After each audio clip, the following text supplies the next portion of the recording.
The man shot the enemy who came into the warehouse. The sound of gunfire soon attracts the enemy outside. The battle started right away.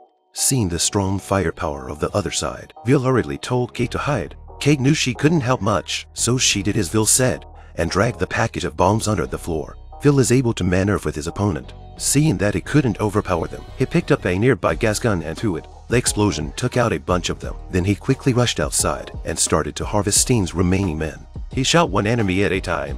When the battle was over, Vil quickly went to meet up with Kate, but only saw the explosive packages that Kate had taken with her in the train car. In the next moment, countless red dots shone on Vil's body. It turns out to be Steen's doing. He gives Vil two choices: put down his weapon and come over to talk, or die. He chose to die with Steen. Hearing this, Steen directly asked his minions to pull out Kate, who would obviously be his last bargaining chip. Vil had no choice but to drop the weapon in his hand. He decided to trade himself for Kate. Steen agrees, but he doesn't know that this will be the worst decision he's ever made. But after they met, Kate wouldn't leave. She doesn't want to leave her partner behind. He told Kate to get out of there or they'd both die. Kate finally made the most painful decision in this sad scene. After Kate left, Vil pulled out the explosive packet from behind and threw it out. The arrogant Steen was blown up just like that.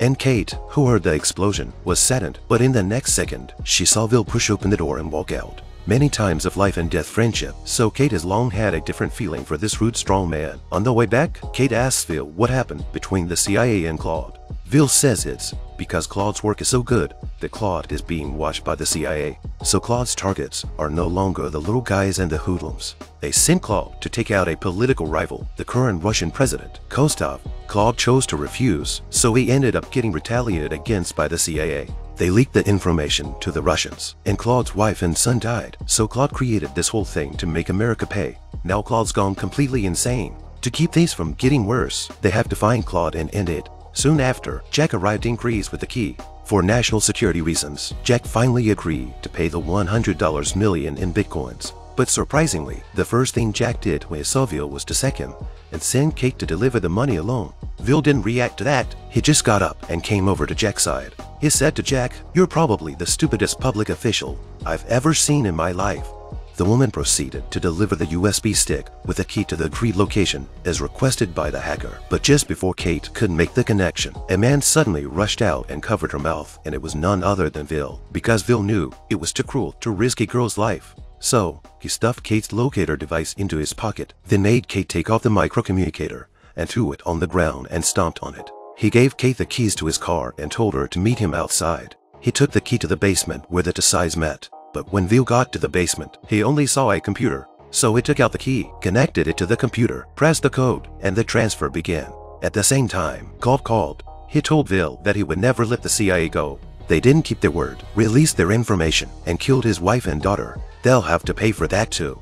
Vil counsels him that what's done is done, and that he should let go of his hatred. But Claude doesn't care about that. He will get revenge for his wife and daughter. The moment the transfer was successful, the video call was also automatically cut off. Seeing this, Vil was annoyed, but the next second, the steel door suddenly locked itself. Vil rushed forward and prepared to open it, but found that there was no way to open it. At the same time, the alarm came from the house. Vil hurriedly looked down and found that it was a bomb. So he immediately turned the table over and pushed it to the wall not far away, and then called Kate and asked her to hurry to drive to the back of the harbor to meet him. After saying that it directly fell to the ground, the next second the bomb exploded, blowing a hole in the wall. Vil climbed out of the room trembling, but saw Claude's car just leaving the place. Kate was driving up at the same time. Vil quickly got up and sat her in the driver's seat, then kicked the accelerator and chased after Claude's direction. With the excellent performance of the AMG, Vil quickly caught up with Claude's car. Kate even pulled out a pistol and fired a frantic output at Claude's car. At this moment, several marchers suddenly appeared in front of him. Claude stepped on the accelerator and rushed forward, but Vil slams on the brakes and changes direction. He told Kate to hold onto the handrail, then pressed the accelerator to the bottom. Soon a wall appeared in front of him, and without hesitation, Vil crashed into it, tearing the brick wall apart. But the damage to the car was minimal, thanks to the AMG's bumper reinforcement. Otherwise, the car would have become a pile of scrap metal. Vil hadn't slowed down yet. After crossing a street, he saw Claude's car. The next moment, he crashed into it. Claude's car flew off the road, smashed through a shop wall, and rolled down a hill. They were both seriously injured. The car with no airbags left both of them with bloody heads. Luckily, neither of them were in any serious condition. But when Vil got to Claude's car, he was nowhere to be found. At this time, the central square of Greece is holding a grand speech. Vil also arrived here shortly afterwards. The speaker on the stage is called Louise. Is Claude's next target? Obviously, Claude will not let go of such an opportunity. Vil didn't dare to stop and hurriedly observed the surrounding vantage points. Sure enough, he saw a familiar figure on the roof of the studio. So he picked up a sledgehammer from the side and slowly came to the bottom of the studio. By now, Claude was already aiming at Louise. But just before he pulled the trigger, Vil lifted the sledgehammer and smashed it hard into the studio. The impact of the sledgehammer made the studio topple over, and Claude fell down from the top. Vil lifted the sledgehammer and smashed Claude's hand, which was ready to pick up the gun. At this time, Vil is also very difficult, although Claude was his own henchman, but the two are as close as brothers in private. When Claude's wife and daughter were killed, he didn't help, but now he has to do it to his good brother. He apologized bitterly to Claude, but for the sake of peace, he pulled the trigger, and he was shot by the Greek police who arrived. Luckily, Vil is saved by Jack because Vil has solved the problem for the CIA, and Vil was relieved. But the next time, he talks to Kate. Kate tells him the shocking news. They found the laptop Claude used to collect his bills after his death, but they didn't find a Bitcoin hardware wallet in it. To think the CIA didn't care about the money. They just wanted to get the results they wanted. Soon half a month had passed. The woman packs her things for her holiday, but turns around and sees the man sitting on the couch. Tai is surprised. She said she was just about to visit him in the hospital, and then went aside to help Vil prepare a drink. Vil, on the other hand, went to the bookshelf to find a record to listen to and relax. But the next moment he saw a familiar record, and his mind instantly recalled the image of that time. He remembered that it was one of Claude's favorite records, but now it was in Tai's house. Instantly he thought of something, and at that moment Tai came over. She invites Vil to go with her to the Maldives to enjoy life. But Vil said, "Don't you want me to die? You've let me down." As soon as he finished speaking, the sound of a car engine came from downstairs. Vil went to the window and looked downstairs to see a large number of heavily armed assassins coming up the stairs. Just as he turned around, Tai put a gun to his head. Vil realized instantly that the traitor the CIA had been talking about was Tai. And Tai has been in contact with Claude. To put it bluntly, they are also considered to be working together.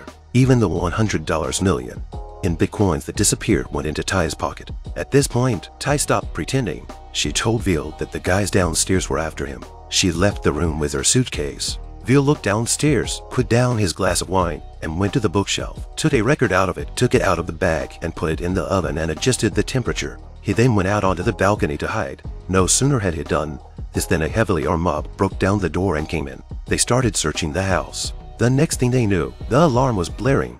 The leader of the group slowly opens the oven, but then the record exploded in the oven. The explosion killed all the thugs in the room. The explosion knocked Vil off the balcony. He crashed into the car below. Vil was knocked off his feet. He looked up and saw Tai sitting in the car. The next moment, Kate appeared behind him and raised her gun. Tai stepped on the accelerator at the same time and rushed towards him. In the nick of time, Kate fired several shots. She finally shot through the window and killed Tai inside the car. The car rolled over and exploded. With Tai dead, they were safe. At the end of the story, with Kate's support, they left the scene like a pair of old friends who hadn't seen each other for years, talking and laughing. This is the 2023 American action film, The Bricklayer. A retired agent is reordered by his superiors to complete his unfinished mission. During the mission, he and his female colleague are almost killed by the enemy. But in the end, they work together to kill the enemy. With the help of a friend, the agent locates the target and prepares to arrest him, but he escapes. He was fired by his boss. He sends his female colleague to make a deal. He takes his colleague's place in the deal, but is trapped inside and almost blown up. He tries to get help from a friend, but finds out that his friend has been killed. He takes out an entire team of enemies by himself. In the end, he killed the brother he had killed years ago. He didn't realize his friend was a traitor. She even tried to send an assassin to kill him. Luckily, he blew them all up with a record. In the end, her colleague killed the traitor and saved him. I'm Zero Sense Film. If you like this video, please give it a thumbs up, comment and subscribe to my channel. See you in the next video.